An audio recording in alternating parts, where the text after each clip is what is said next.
Ce guide pratique d'estimation de la fiabilité par calcul ou par essai est générique et multisectoriel. L'estimation de fiabilité permet de garantir le bon fonctionnement d'un produit durant sa vie opérationnelle ou sa période de garantie. Mais elle n'est pas facile à appréhender car elle dépend de facteurs multiples concernant les architectures, les technologies mises en œuvre et les conditions d'utilisation et d'environnement. Le corpus à mobiliser est vaste et recouvre des normes, des manuels, des articles scientifiques qui se révèlent parfois approximatifs ou éloignés de l'état de l'art. C'est la raison pour laquelle un guide pratique d'estimation de la fiabilité des composants optoélectroniques, qui ont pour caractéristique d'être soumis à des phénomènes d'usure, a été élaboré. Son domaine s'est rapidement élargi et couvre dorénavant tous les types de composants électroniques, tels que les transistors de puissance, la fiabilité mécanique et même les composants monocoups. Le guide innove en orientant le lecteur à partir de sa problématique et non pas d'une liste de méthodes. S'agit-il d'un élément simple ou de composants multiples? Les conditions opérationnelles sont-elles uniformes ou variées? Des données de fiabilité sont-elles disponibles? Le composant est-il soumis à des phénomènes d'usure? Le niveau de dégradation est-il observable en opération ou en essai?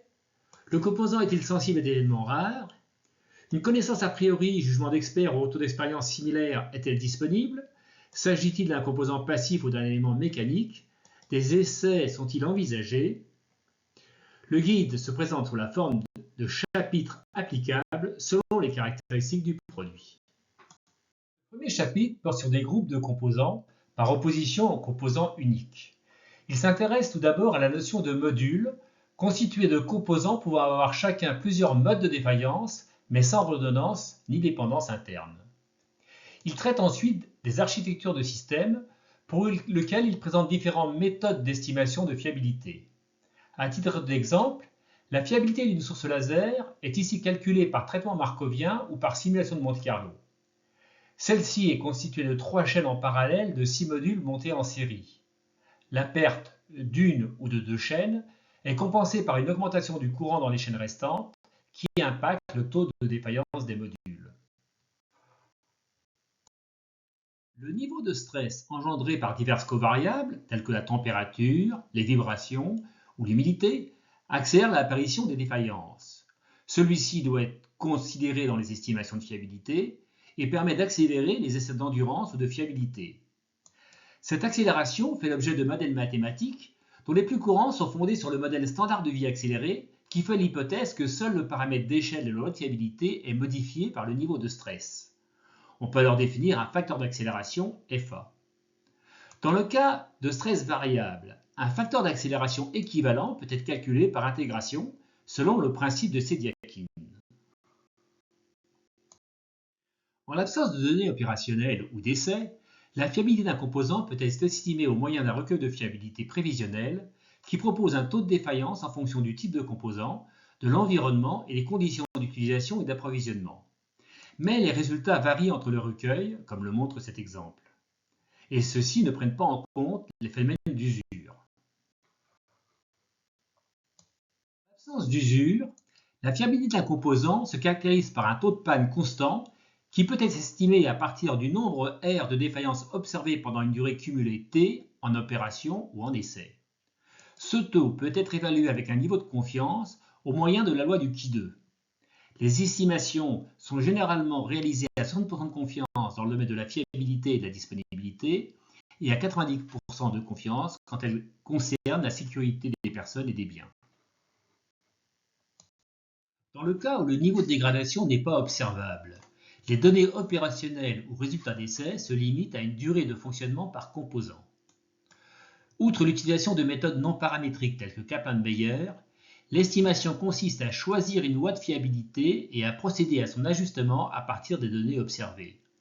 La méthode d'ajustement la plus courante est celle du maximum de vraisemblance, qui consiste à rechercher la valeur des paramètres qui maximisent la probabilité d'occurrence ou densité de probabilité des réalisations observées. Ces données sont censurées si la période d'observation ne recouvre pas la totalité de la durée de fonctionnement. Dans le cas de données hétérogènes, acquises dans différentes conditions d'utilisation et d'environnement, il est possible de procéder à l'ajustement d'un modèle global de fiabilité accéléré associant des lois de fiabilité et d'accélération afin d'estimer en même temps l'ensemble des paramètres, comme l'illustre cet exemple qui couple une loi de Weibull aux lois d'Arrhenius et de Basquin. Dans le cas où le niveau de dégradation est observable, les données exploitables sont beaucoup plus nombreuses puisqu'elles recouvrent des observations multiples par composant. Il est alors possible de modéliser la trajectoire de dégradation et de fixer un seuil limite de fonctionnement afin de pouvoir estimer la fiabilité ou la durée de vie restante. Différents types de modèles peuvent être envisagés, dont les processus de Lévy qui permettent de décrire diverses formes de trajectoires aléatoires de dégradation, tels que le processus gamma qui est monotone ou le processus de Wiener qui présente un bruit gaussien. Ces processus sont stationnaires, mais une variation de la vitesse de dégradation et des conditions de stress peuvent être considérées par un changement de la variable temps. Cet exemple porte sur l'estimation de fiabilité d'un composant à diverses températures qui a été réalisé à partir de 5 trajectoires de dégradation observées dans des conditions hétérogènes. La dégradation est modélisée par un processus gamma ou par un processus de Wiener non stationnaire accéléré et est limitée par un seuil de fonctionnement. À partir de la courbe de fiabilité, une loi équivalente de type Weibull ou log normal, au même seuil de dégradation acceptable, peut être obtenue par la méthode des moindres carrés. Des composants peuvent être sensibles à des événements rares, tels que des radiations ou flux de particules lors d'éruptions solaires ou phénomènes cosmiques. La théorie des valeurs extrêmes propose une méthode d'estimation de tels événements qui concerne notamment les crues, les tremblements de terre ou les raz de marée. Elle consiste à modéliser les queues de distribution à partir de l'observation de leur maximale par intervalle de temps ou dépassant un certain seuil. Mais cette méthode ne repose que sur la représentativité du retour d'expérience, comme l'illustre cet exemple simulé à partir d'une loi connue pour lequel le risque apparaît dramatiquement sous-estimé. Fondée sur le théorème de Bayes, l'estimation bayésienne permet de fusionner une connaissance a priori avec des observations. Ce traitement est relativement complexe, sauf dans le cas de l'estimation d'une probabilité de défaillance ou d'un taux de panne, pour lequel un même type de loi permet de modéliser la connaissance a priori et a posteriori.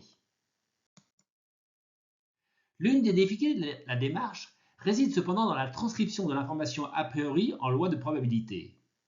Elle peut se faire en estimant directement les paramètres, ce qui n'apparaît pas très réaliste, en remplaçant la connaissance a priori par un essai fictif, sachant que le nombre de défaillances considéré pour l'essai fictif a une influence sur le poids de l'a priori par rapport aux observations, en établissant plusieurs conditions caractérisant la connaissance a priori, afin de résoudre un système d'équations dont les inconnus sont les paramètres de la loi a priori. Cette dernière méthode est notamment utilisée dans le domaine spatial pour consolider les taux de panne issus des recueils de fiabilité par des données de retour d'expérience, en considérant que les données des recueils sont représentatives du quantile à 60% et de l'espérance des taux de défaillance de manière générique. En permettant d'agréger des connaissances diverses, les techniques bayésiennes offrent un avantage stratégique pour exploiter le retour d'expérience ou réduire le coût des essais. Mais leur application sans discernement peut conduire à des erreurs grossières. Des méthodes ont ainsi été développées pour consolider les jugements entre différents experts, au risque de moyenner l'absence de connaissances réelles. De même, une méthode a été proposée pour dimensionner un essai fictif à partir de données issues d'équipements similaires, au risque de ne pas couvrir des fragilités particulières de l'équipement considéré. L'estimation de fiabilité d'un composant passif relève d'une problématique de fiabilité mécanique pour laquelle une fonction doit être assurée dans certaines conditions. L'estimation résulte alors davantage de l'analyse de la conception que de la mise en œuvre d'essais ou de l'exploitation du retour d'expérience.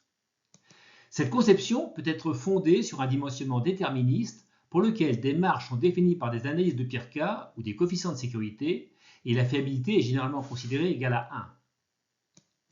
Elle peut être également fondée sur un dimensionnement probabiliste pour lequel des marges sont dimensionnées pour limiter la probabilité d'événements doutés et la fiabilité est estimée par simulation de Monte-Carlo ou par des méthodes analytiques fondées sur des variables préalablement transformées en variables gaussiennes.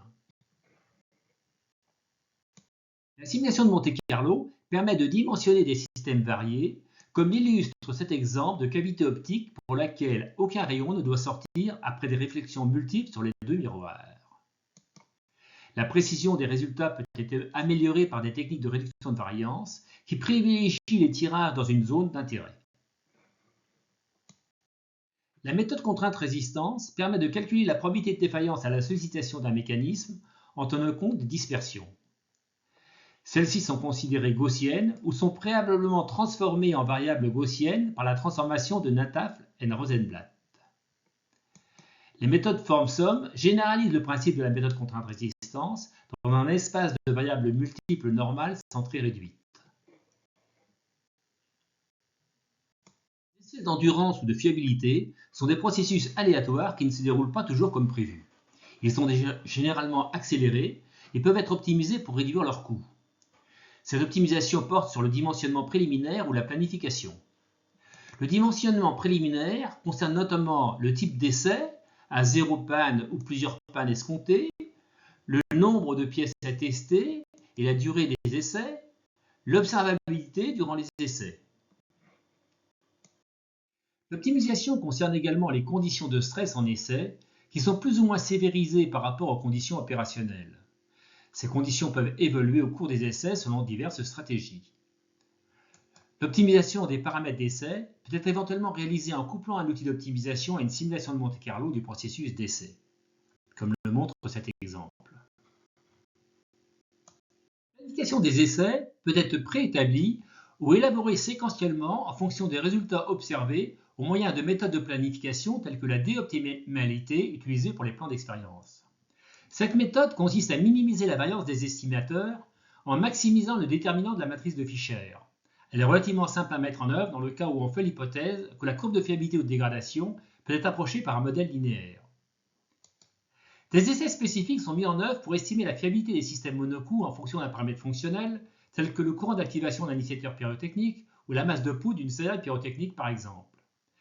Parmi ces types d'essais, la méthode Neyer et la méthode Kaboom sont fondées sur la déoptimalité.